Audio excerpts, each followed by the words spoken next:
personne qui va passer. Elle va passer sur le sujet « Alors, on danse ?» Elle va nous dire « Non ». Et c'est un homme. Mesdames et messieurs, un tonnerre d'applaudissements s'il vous plaît pour Anthony Coca.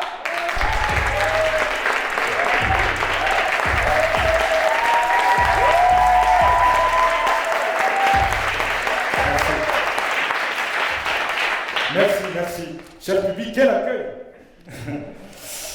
Cher public, chers membres du jury, aujourd'hui ma mission c'est d'ouvrir le bal.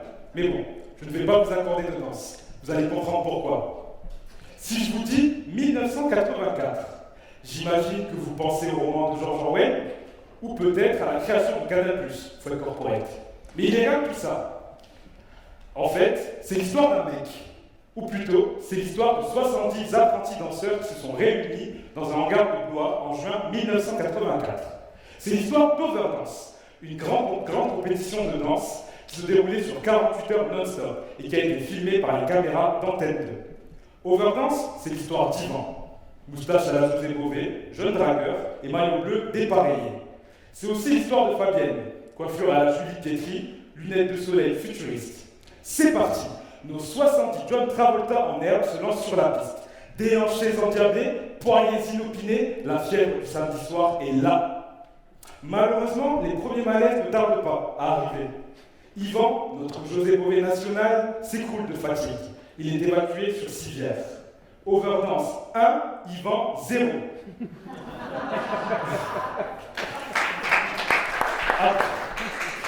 Après 48 heures de danse, il ne reste plus que 3 survivants. Et les 67 autres, malheureusement, ils ont terminé leur soirée heure de gloire sur un rencard. Alors, on danse? Non, pas dans ces conditions. Puis, on va pas se mentir, franchement, qu'est-ce qui dansait mal? Mais bon, cher public, j'ai le malheur de vous annoncer qu'on danse tous mal. On n'est pas nés sous la même étoile, mais on danse tous sacrément mal. Vous aussi là-bas. Pas la peine, vous êtes concernés. Parce que même si vous voulez prouver le contraire, les nouvelles mesures de Jean Castex vous en empêcherez, mon bon. Mais j'ai une petite confidence à vous faire. Je suis moi-même un piètre danseur. Oubliez tout de suite la légende urbaine qui dit que tous les noirs ont les cheveux dans la peau, ça pensait, c'est faux. Et puis, pour avoir le luxe de danser le Mia, encore faudrait-il que les leaders des boîtes de nuit parisiennes accordent enfin le droit d'entrée. Mais bon, ça c'est une autre histoire. Revenons-en à nos moutons. Permettez-moi d'ajouter un nouveau chapitre à l'histoire de France pour les nuls. Retour en juillet 1518, épidémie de peste dansante à Strasbourg. Des milliers de personnes sont mises à danser sans arrêt, nuit et jour, de manière ininterrompue, en simultané. Vous me direz, quelle joyeuse fête! Bien, malheureusement, je ne suis pas sûr que les participants de cette merveilleuse sauterie aient vu la vie en rose. Ils sont quasiment tous morts! Mais peut-être que vous vous dites qu'avec le temps, tout s'en va. Eh bien non. Aujourd'hui encore, la danse continue de détruire. Allez demander aux anciennes ballerines s'il est agréable de vivre avec des arthroses précoces. Permettez-moi de rebondir sur un sujet un peu plus brûlant. Certains scientifiques considèrent que les lieux de danse favorisent le développement des épidémies.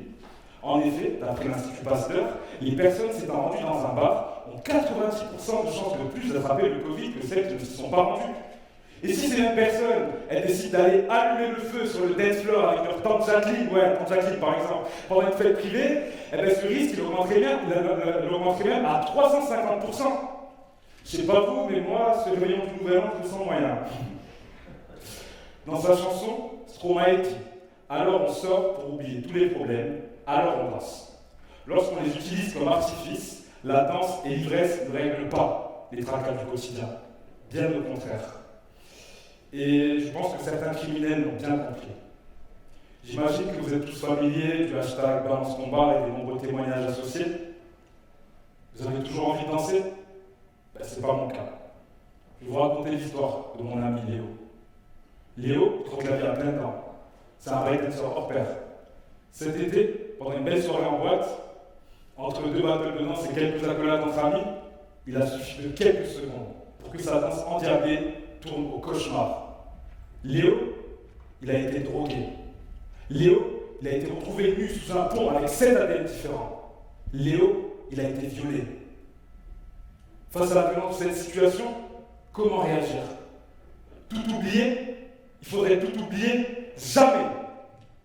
Jamais la danse et les boîtes de nuit ne devraient se transformer en boîte à oubli.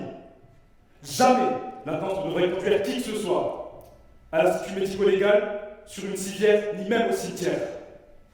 Alors non, maintenant on ne danse pas, on agit. On agit pour que plus personne ne soit mis en danger. On agit pour que l'ivresse et la danse ne masquent pas les dysfonctionnements de nos sociétés. On agit pour retrouver le plaisir de s'amuser tous ensemble. On agit pour que dans un an, je puisse de nouveau me tenir face à vous et répondre oui à la question « Alors on danse ?»